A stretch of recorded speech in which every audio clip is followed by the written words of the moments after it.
face. He's got a real face. Stop bloody poking it!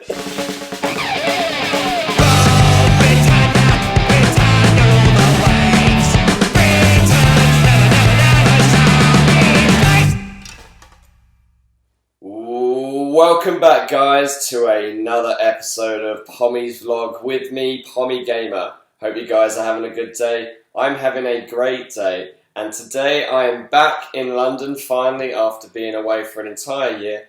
And sat beside me is my good friend Freddie. Hello, everyone. So this is him. He's real. Look, he's a real face. He's got a real face. Stop bloody poking it! Right, guys, we are going to jump straight into the Q&A. And our first question comes from Sandypan, who asks, are there any lessons from Ark that you could see yourself applying in real life if someone arranged to have you dropped in the middle of a jungle somewhere to survive? Man versus wild kind of style. Yeah, get the basics up and running. Yeah. So I need fire, I need water, I need food, and I need shelter. Those are the three. Yeah, that like I've learned from this, and those are the ones you need to get yeah, straight away. Water is key, like, because you can't survive very long without water. No, you can go for like a couple of days or weeks without food, but you can't go very long. No, and it has to be, unlike Ark, where you can't just pitch up next to the ocean. Yes, it has to be clean. Salty water. Yeah, salty water. That makes you very ill. But then, yeah, once you've got the water, you're gonna need, I would say, shelter, because in terms of energy, it's gonna take a lot of energy just to build one. So I think that would be your next, and then starting the fire, because over time your energy is going to diminish. So I think you put more energy into building shelter and fire first, because if you get food, you got to be able to cook it. So, and making a fire is quite tricky. Oh yeah, you've seen what they tried to do on Bear Grylls, that kind of thing, trying to make a fire. Yeah, just rubbing the sticks together. Yeah, that's the quickest way to give yourself blisters in your hands. But yeah, it's a little bit easier in Ark. You just craft a campfire and press E. It's a torch. That doesn't really translate, does it? Fire. But yeah, that would be it. I would say there are some skills that the game actually teaches you in order to survive in the game, which I do think are they translate to the real world somehow. Yeah, they give you the basics for the mechanics. How to actually go off and do it though is something entirely different. Yeah, I wouldn't recommend punching trees to get thatch. No, that generally hurts. Yeah, well, punching most things generally hurts. Yeah. Like my face just now. It was a poke. Ow! So Alistair asks, if you could go back and tell yourself one piece of useful information about your Ark experience so far, what would it be? Probably that you don't have to rush. Because when you start off in the game, it's quite overwhelming. Yeah. With all the things you've got to do, you got like we just said, you've got to find water, you've got to find food, you've got to set up a campfire, you've got to set up a base, and then you can all go mental if you're not paying attention. Yeah. So that's one of the things there. And the other one is to not chase after raptors. Yeah. Not a problem in the world right now, but no.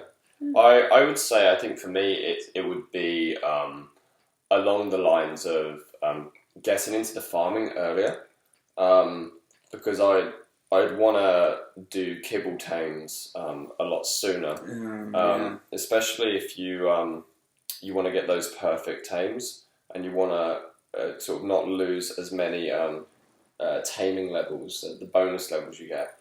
Kibble is obviously the way to go. And it took me a long time to understand what different types of kibble are for what dinos. I still have no idea. Well, I've got you for all that stuff. Well, it's actually like a tree, really, because the dodo eggs start, and then you can get the next dino from that, and then you get once you've got that dino, then you have more eggs and stuff. So I think that would be what I would do differently early game. So our next question is from Adrian, and he asks, quite simply, why Ark? What made you buy a server and dedicate a YouTube channel to playing Ark Survival Evolved? Because you told me to do it. Yes, I was. For me, it was. I saw the Ark Survival Evolved Gamescom trailer, and it's one of the few times I've seen a trailer for a game and I've gone, I have to get that. I have to play that game. Because we used to play a lot of open survival games like DayZ, which we both really enjoyed, and it was just the simple fact it was like that, but it has dinosaurs. I mean, this is true. It's like that aspect alone. I mean, I think every sort of kid and every adult who's in a child is screaming out to them. Anybody who grew up with Jurassic Park. Yeah, and then Jurassic World came out shortly around the same time of the release, so that was kind of all fresh in the culture. And on the actual side of the YouTube question, I love YouTube. Like I consume a lot of content from YouTube. I actually think I watch more YouTube day to day than actually traditional television. And to me, it's such a great community. So I actually wanted to give something back to the community, and I figured, well, I'm going to be playing this game. I play a lot of games, so it's your own personal take on like your own unique experience, and at the moment, yes, the primary series that we're showing on the channel is Ark Survival Evolve, but we do have plans to show other games as well. There's a lot coming out in 2016, which I'm pretty excited about. And I've also just purchased an Oculus Rift as well, so that gets delivered in June 2016. There you go. So halfway through the year, just around my birthday actually. Oh, is it? Yeah, present to me. Yeah, subtle. Yeah. So I'm looking to play around with that and hopefully show some videos around the content that support VR. So I'm actually really excited. So there's a lot more stuff coming to the channel in the future. But I think Ark's going to be our bread and butter for quite some time as well. There's still a lot of stuff we haven't done in Ark that we need to go and explore. Yeah. But I am looking forward to you playing horror games with your Oculus Rift. Yeah, that's going to be quite... You will need the brown pants for that. And as a supplement question, Adrian also asked, how long did it take to paint Freddie pink? I don't know. 10 minutes? Yeah, it wasn't long. So if you, some of you guys might remember one of the earliest episodes in the series, Freddie came onto a little surprise to discover that his entire body had been painted pink or magenta, along with his armour and his tools and his weapons. Everything. All of me was pink. Yeah, basically. I just kind of gone to town with a paintbrush on him. Because they just released the war paints. Yeah, they had. So that was pretty cool. And it took me probably about 10 minutes. You were freaking out towards the end though. Yeah, because I could see you signing in on Steam, and I'm like trying to quickly finish it up, and I just make sure like we had all of the audio comms up like before you signed in as well, so we get your reaction. You got to be nonchalant as well. Yeah, just like I think I'm standing here staring at him. I think you look fabulous. I still have not had my revenge for that yet.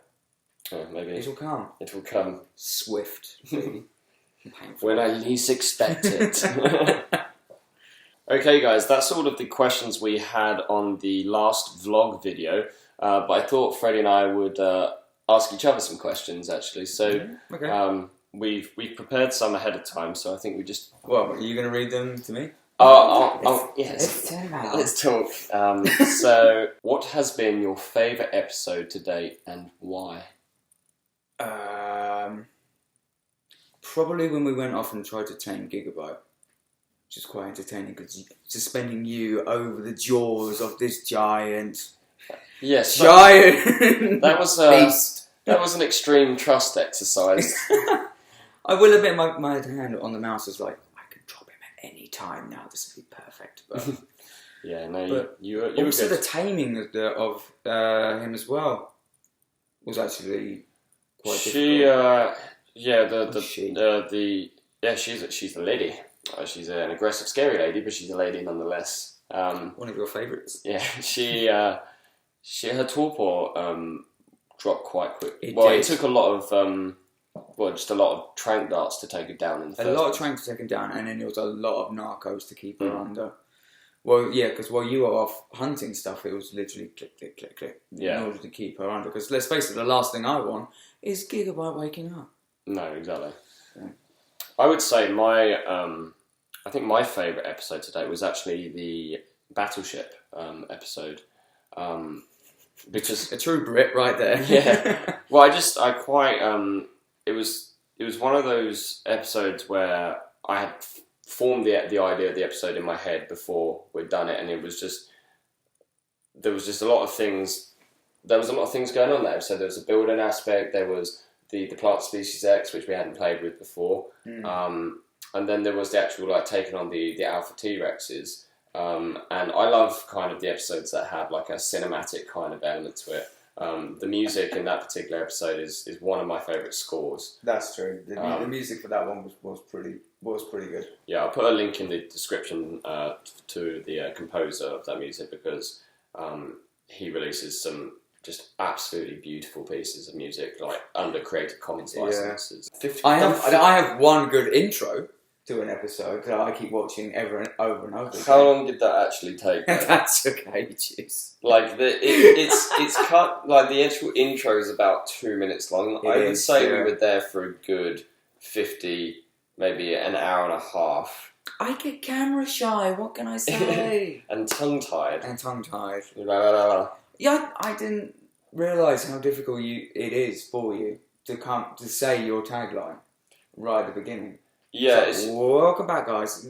It's kind of it's come back to me because we spent 50 minutes doing that. Yeah, it's one of those things as well. Like if you look at the earlier episodes on the channel, you can I definitely notice it. You can see that I'm trying to find my style, and I think it's probably around episode 8 where I think so. That's roughly when you start with your start and your end. I think. Yeah. I think your ending may have come a little bit later with your keep calm and level up.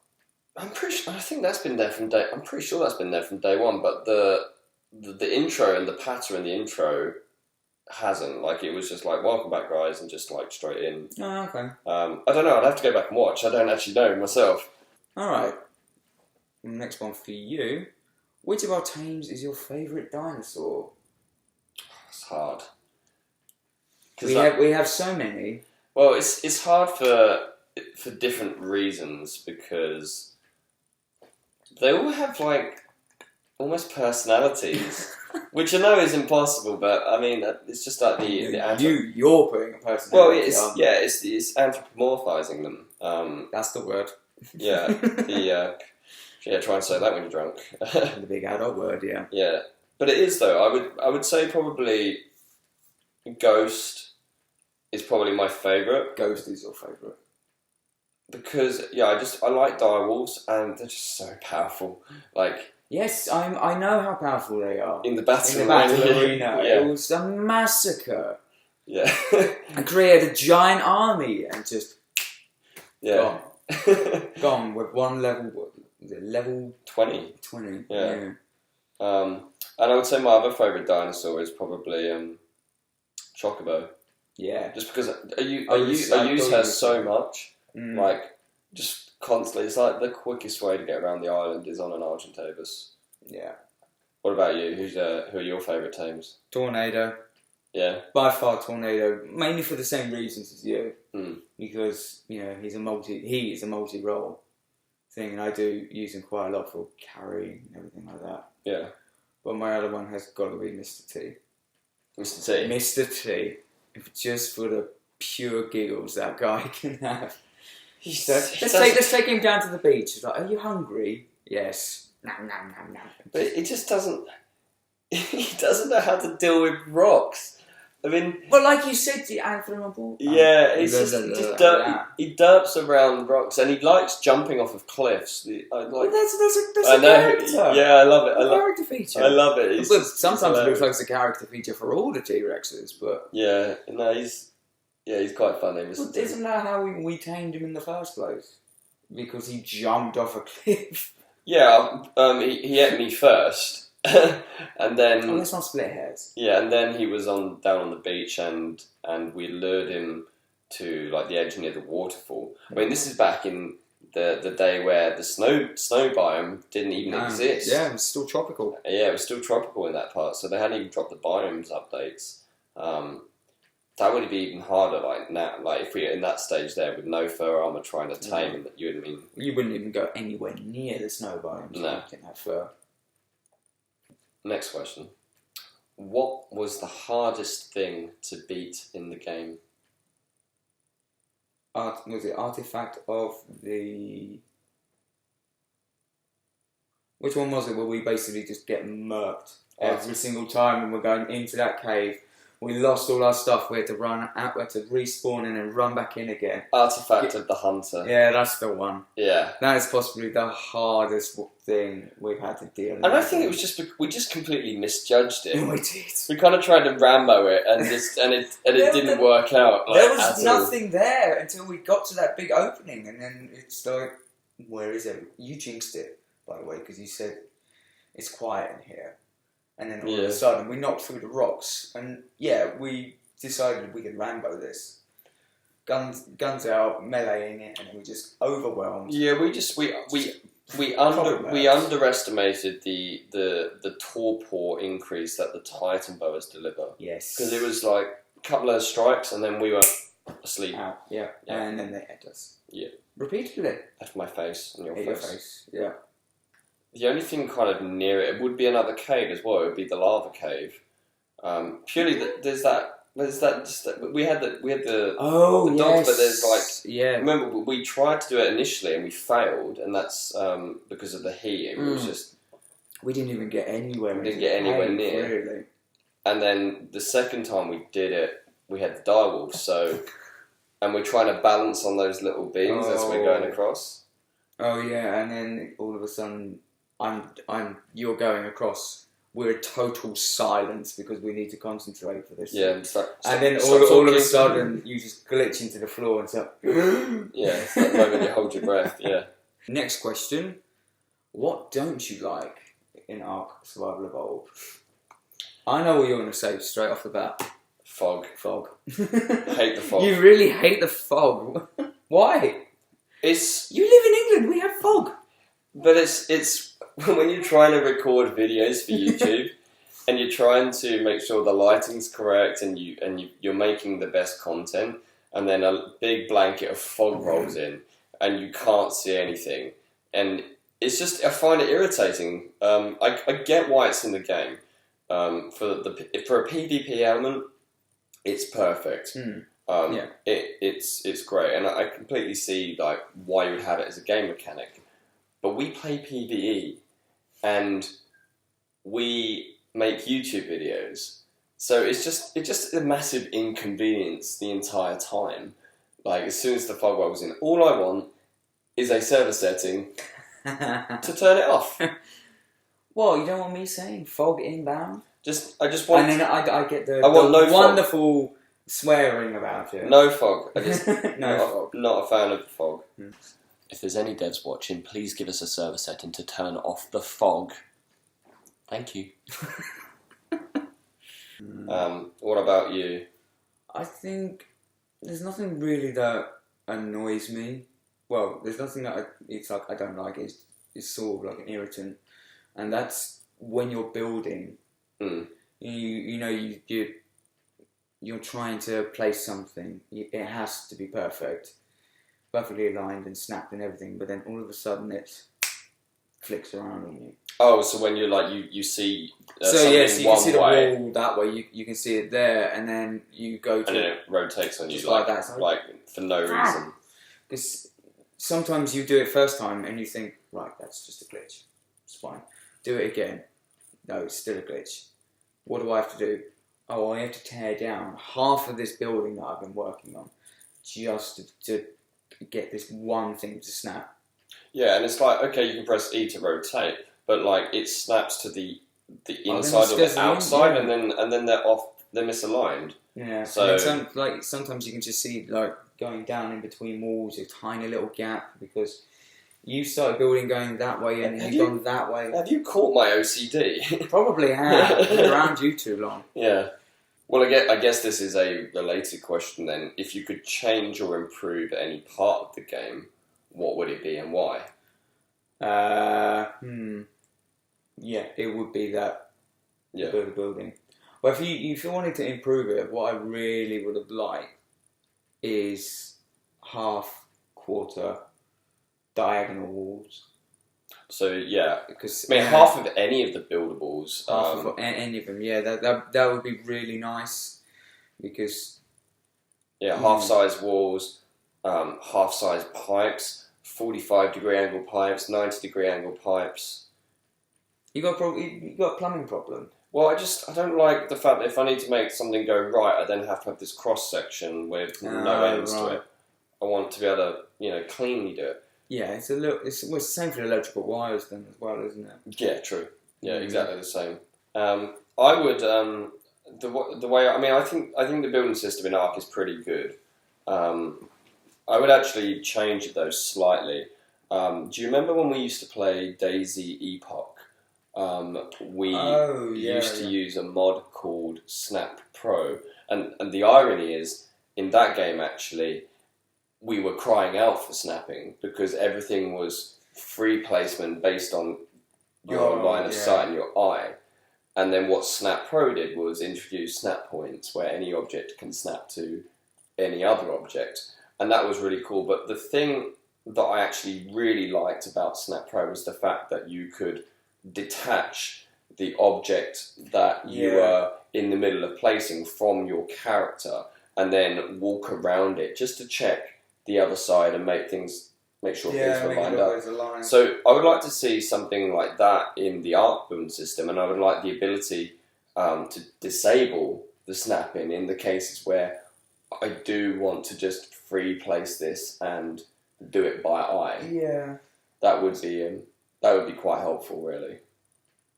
That would, yeah, because Snap Pro thing was actually pretty useful. Yeah, it was really well made. Alright, here's one for you. How long have you known PommieGamer, and how did you meet one another? We've known each other for 10 years. It's about 10 years now, isn't it? Yeah. It was a hot summer's night in 1985. I'm not Meatloaf. It was a hot summer's night. No, we actually met at university. Yeah. We attended the University of Kent in Canterbury, and we were doing the same course. Yeah. Which was web computing with a year in industry. And I believe it was, what was the lecturer's name? It was like Les something. Les Wachowski? Wachowski, I can never pronounce his surname. Apologies if you are watching these videos and we've got your surname wrong. It was his course, his module. Yeah, it was like our first lecture. Yeah, and I think we ended up sitting next to one another in the lecture and just got chatting, but then we've just been mates ever since. Like, I can't get rid of you and you can't get rid of me. Oh no, you've tried to get rid of me. Well, I have. Let's go back to that hot summer's night story, shall we? What was the? So, after university, we then moved to London, and we started living together.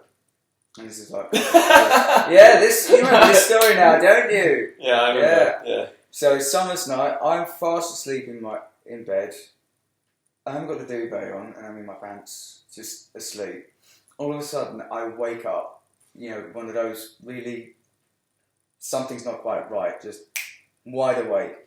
Don't have my glasses on, but I just turn my head with my pillow and I see you, also in your pants, standing at the end of my bed. So I was just... because you painted this in such a weird light... It's not weird, this is retelling the facts. This is what I would say in a court of law. Yeah, under oath. The context was I was sleepwalking, right? So I was not aware of what was going on. And you may not have been, but it was... It was just slightly creepy. Just you were at the end of the bed. And it was just, for a couple of seconds, because I was trying to recognise what was going on. And I just went, dude, wrong room. Yeah. And then all of a sudden you went, whoa, sorry. And then just left. It's like... What the hell just happened? You shouldn't wake someone that's sleepwalking. Well, I didn't know what you were going to do. I thought you were going to get the other pillow and just, Only dreams now, yeah. I didn't know what you were going to do. So it's like, just get him out of my room. And then the next day, I told you about it, and you were like, no, never happened. Never happened. Never happened. I don't know what you're talking about. You can't prove it. What's in your wallet right now? Money, credit cards. I'm not showing you lot. But you can see my lovely Tesco Club card. Let's put that out there. And my business cards for work. Do you want to see everything else that's in there? Look, money. 10 quid. 10 quid. Was that? We It's spent a lot last night. Yes, we did. Freddie was a little delicate this morning when we turned up for filming. Yes. I actually got... What's in yours? My wallet's over here. Have you still got any of your fake Monopoly money? My Monopoly money, I actually do. Let's make a comparison. This is real money. This is a 50 Australian dollar note. This is worth what? About £27. Even now. It's back to front. See? Yeah. Yeah. Yeah, but this is... actual money. But this is like, it's got like see-through bits, which are really cool, look. And, why do you need see-through bits in your money? Are you not entertained by all of the creatures in the country that are trying to kill you? They're cool. You need to come up with binoculars in your money. This money is waterproof. So when you go like... That says a lot. When you go for a swim or a surf, you just stick it in your boardies and... You know, in your boardies? Yeah, in your boardies. Oh, there we go. Yeah, my time. You have one now. Yeah, a little bit. Everyone once in a while that comes out. Yeah. What's your favourite thing that we've built so far? Oh, the Britannia, the pub. For me, yeah, building that because it was a case of I go try and remember what the place actually looked like, both inside and outside. I got to try and get the dimensions right. I got to remember the rooms, and then messing around with different materials. So, and then just trying to get the style as well. I will admit I had it open in Google Maps, Street View there in front of it, just to try and remember what it looked like. Yeah. And what was actually quite nice is like today, Freddie and I went down to the pub to have some lunch, and it was just so surreal being back there inside, and then kind of realising that we didn't do a bad job in game. Like, if you look at what the pub... I think we did a brilliant job. Yeah, what the pub actually looks like, and then what we were working with. I mean, initially we built the bar using the half walls mod, and then the Arc pub mod got released, and we replaced that with a rounded bar, which actually really looks similar. It's scarily similar how it looks now. Yeah. Yeah. The other thing I'm really happy with is the castle, purely because it's just such a big undertaking, and the incremental improvements we've made to it, like adding the drawbridge, the detailing with the palisades, like using the stone pillars inside the walls, and working out how all of that works, and then realising the vaults won't fit down in the basement and having to raise the thing up by 2 floors. That's all on you. Yeah. But that was an interesting time when I come on. You said, "What's changed?" Nothing. No, I've raised the entire castle up by 2 floors. Yeah. Have you? Yeah, looks the same to me. Yeah. I wasted your time. Well, what about a kibble farm? I really like the building in the kibble farm. I think it looks really good. Yeah, I like that one as well. It's like a bit Tony Stark's mansion. But it's where you've got it across the 3 levels going down the side of the cliff. Yeah. It does look really good. Really good. I do like that one. And I think what makes it also look really good is the fact you've got the tables in the middle of the room. Yes. Because we typically tend to put things against the walls, but you always end up having a big space in the middle that's not really utilised. Yeah, this is true. It's like we've actually properly furnished the inside of the ridiculously expensive furnishings, but yeah. Yeah, I would say they're probably the best builds we've done. Well, that's going to be it for today's episode, guys. I hope you've enjoyed the video. If you have, remember to hit that like button, and if you haven't already, subscribe to the channel for more Pommies vlog videos. Until the next time, guys, keep calm and level up.